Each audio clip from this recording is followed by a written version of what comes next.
Hi Tarot Tribe, it's Ethany and welcome to day 25 of the 31 Days of Tarot. We have just had so many days and so many wonderful channels joining us on this journey. So before I start, I wanted to just give a shout out to one of my friends who gave me this beautiful owl necklace. She knows that my patron goddess is Athena, and she gave it to me. Isn't that beautiful? So I'm wearing it today to let in the wisdom. I've got one of those Mondays where I've just got so much to do, so I am going to attempt not to rush through these videos. Let me just try to make that light a little less harsh. Okay, so today's prompt is, what was the most dramatic or meaningful reading you ever did? Not necessarily most accurate. No real names and trust your intuition with sharing information. So this one's a little bit hard because I've done so many readings over the years, and that's not to sound like, oh my god, I've done so many readings and you haven't. It's more just that every exchange is meaningful. I think some of them more, I've had a few dramatic ones. Let's just do the dramatic ones. So I'm going to do a video about this, about how to deal with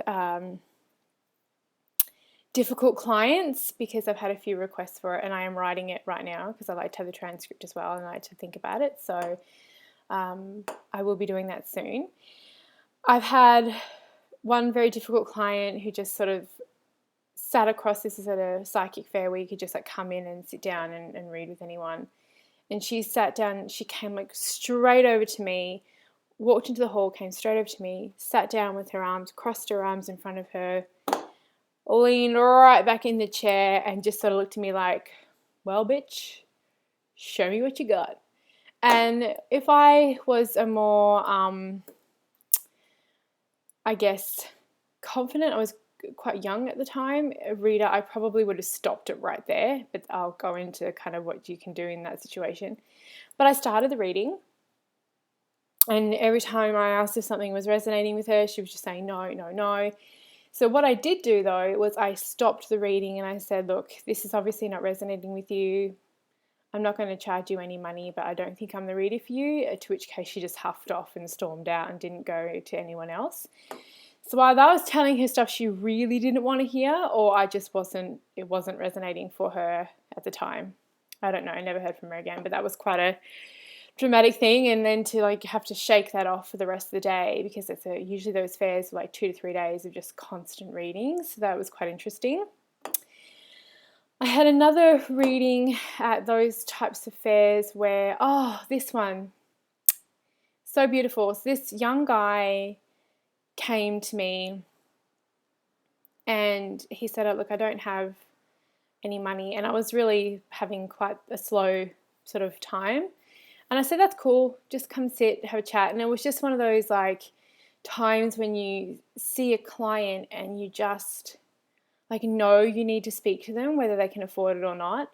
And I really needed to talk to this guy. And most of my clientele are women. And this was a young dude, and I was like, cool, man.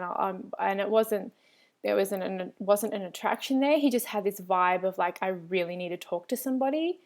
So he sat down and he shuffled the cards and I started talking to him and I asked him sort of what's going on, and then it came up that he was really struggling with some very the devil card kind of stuff, too much alcohol consumption, partying too much kind of it's just smoking addiction, all this stuff. And he really wanted to change. And he really just needed somebody who was outside of his life and outside of his family or friends or whatever to just sort of sit and listen and validate the way that he was feeling, and giving him the opportunity and the space to talk through it and then give him some encouragement. And that's all I did. And I even gave him one of my crystals. I can't remember which one it was at the time, but I had a whole bunch of crystals on my table, like normally I do when I'm working with my tarot. And I just gave him one. I was like, this, have this with you at all times. It wasn't a huge crystal. It was one that you could at least put in your pocket. I said, hold on to this stone because it may help you, kind of shift some of that addiction energy. And obviously crystal therapy is not a replacement for serious work with addiction, shifting addiction, but it was just a nice sort of, it really felt right to kind of gift him that. So that was something that, that was a really memorable reading for me. And then another one that really sticks out, it was also at a fair. A lot of these ones come from fairs, or come from when I've been sitting across from somebody. So a mother and a daughter sat down with me. I'm going to get goosebumps just talking about this. Sat down with me. And these are the things, right, because I'm quite, like, not to brag, but bitch, I'm in Ravenclaw. I'm quite an intelligent person. So these are the times when I go, without a doubt, there is something else out there, because there is no way that I can explain some of the things that come out of my mouth, and there is no way that I can explain some of the things that I hear and see and feel. No way. Like, it's just like you couldn't, like, you know what I mean? You can't, like, explain it rationally. So this woman sits down, and man, this spirit really wanted to come through, and this is not a normal thing for me. I remember talking to my tarot mentor afterwards, and and I said, look, what do I, this has been happening, what do I do? And she said, well, you have a choice. And I should also talk about that a bit more too in a spiritual journey video about my experience as a spirit. She said, it's a choice. If you want to go down the mediumship, talking to spirits and past, like, loved ones and all that, then, that's a choice, but you can also say no. And at the time I said no, because I'm a big scaredy cat still. They sat down, and the first thing that came out of my mouth was, who's the other woman?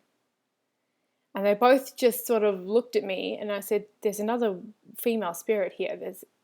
Who's the other woman? And I was reading the mother first, and she said nothing. All I got was, that she was grieving, like the Three of Swords came up, like there was all this grief, the Five of Cups, trying to help her with, but she wasn't kind of giving me a lot of information. She was just sort of sitting there and kind of taking it in. And then her daughter, so I was having the reading with both in this, tandem reading, like with them listening in, and I was cool with that. And then the daughter said, you're seeing it's quite emotional, you're seeing my sister, she passed away in a car accident. And I was like, oh, no wonder she looks like you. And she gave me more information. And then, they were asking more and more questions about the sister. And I, at the time, had, like, little training in, like, how to commune with spirit. So I was just like, look, all I can tell you is that she's here. She's, she's happy, and she's in a place of joy and peace. And she's with you. Like, that's, like, without a doubt. I mean, the first thing I saw, and the first thing I could see her standing behind her mother and her sister.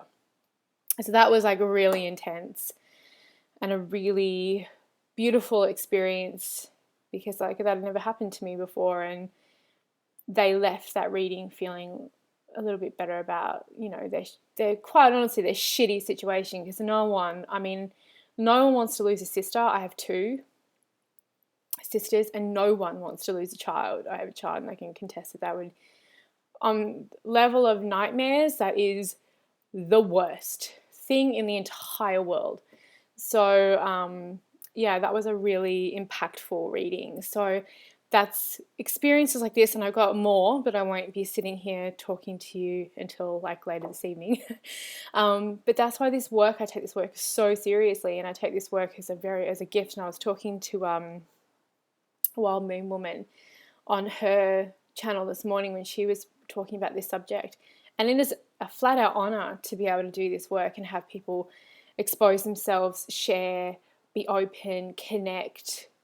And as she mentioned, and as I completely agree with, they come to you with their deepest desires.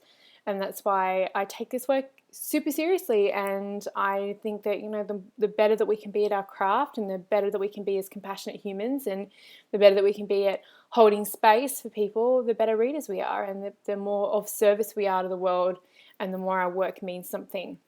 So that was today's prompt, and it was a little bit of a longer one.